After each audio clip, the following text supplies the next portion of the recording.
I must admit that I too, among hundreds of millions of educated people, was under the impression that the African slave trade was the sole responsibility of the Christian Europeans, the white race.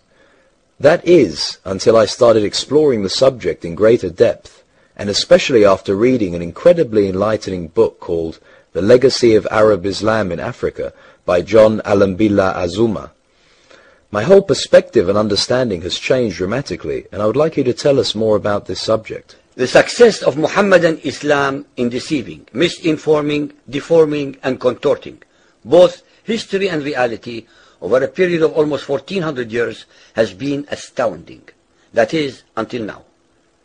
The greatest tragedy about this particular subject is that most of the descendants of African slavery, the black people in the Americas, around the world, as well as among the African blacks, are totally ignorant of the actual facts. Before we lose the concentration of our listeners, I would like to make the following statement and then prove it. That the worst, most inhumane and most diabolical institution of the black African slave trade was initiated, refined, perpetrated, and implemented by the Mohammedan Arabs and later aided and abetted by the black converts to Mohammedan Islam.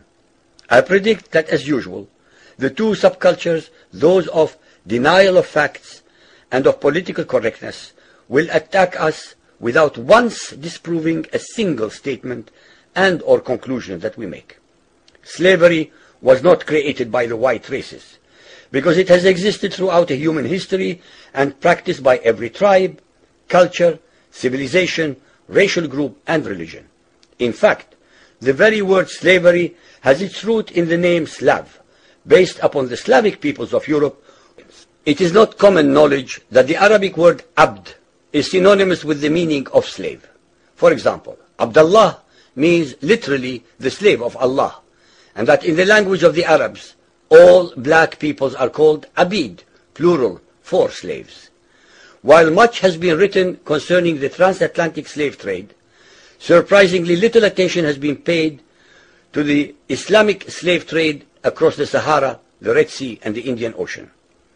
While the European involvement in the African transatlantic slave trade to the Americas lasted for just over 3 centuries, the Arab involvement in the African slave trade has lasted 14 centuries, and in some parts of the Mohammedan world is still continuing to this day.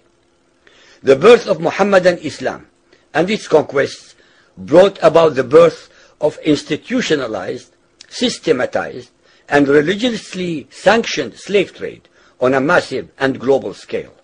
In fact, the Quran allows the taking of slaves as booty or reward for wars of aggression against any and all unbelievers, most of the human population. This has led to an enormous number of so-called holy wars, jihad in Arabic. There was and is absolutely nothing holy about these wars, which are primarily to plunder, slaughter, rape, subjugate, and rob other human beings of their wealth, produce, freedom, and dignity. Mohammedan Muslim states and tribes attacked other non-Muslim groups to achieve these objectives. Although Islamic jurisprudence laid down regulations for the treatment of slaves, however, incredible and heinous abuses have occurred throughout the history of Mohammedan Islam.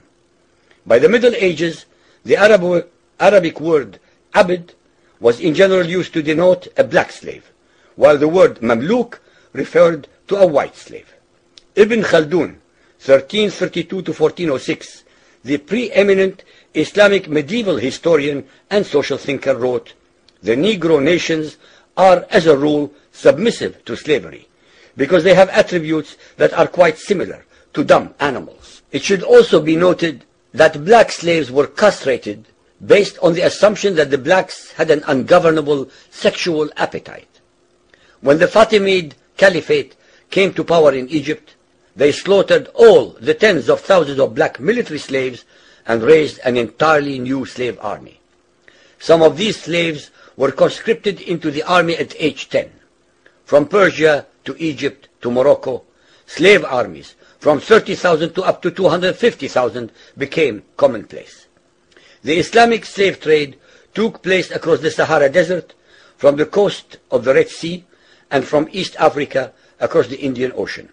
The Trans-Sahara trade was conducted along 6 major slave routes. Just in the 19th century, for which we have more accurate records, 1.2 million slaves were brought across the Sahara into the Middle East, as well as a further 450,000 down the Red Sea and 442,000 from the East African coastal ports. That is a total of 2 million black slaves, just in the 1800s. A comparison of the Islamic slave trade to the American slave trade reveals some extremely interesting contrasts. While 2 out of every 3 slaves shipped across the Atlantic were men, the proportions were reversed in the Islamic slave trade. 2 women for every man were enslaved by the Muslims. While almost all the slaves shipped across the Atlantic were for agricultural work, most of the slaves destined for the Muslim Middle East were for sexual exploitation as concubines, in harems, and for military service. While many children were born to the slaves in the Americas, the millions of their descendants are citizens in Brazil and the United States today. Very few descendants of the slaves that ended up in the Middle East survived.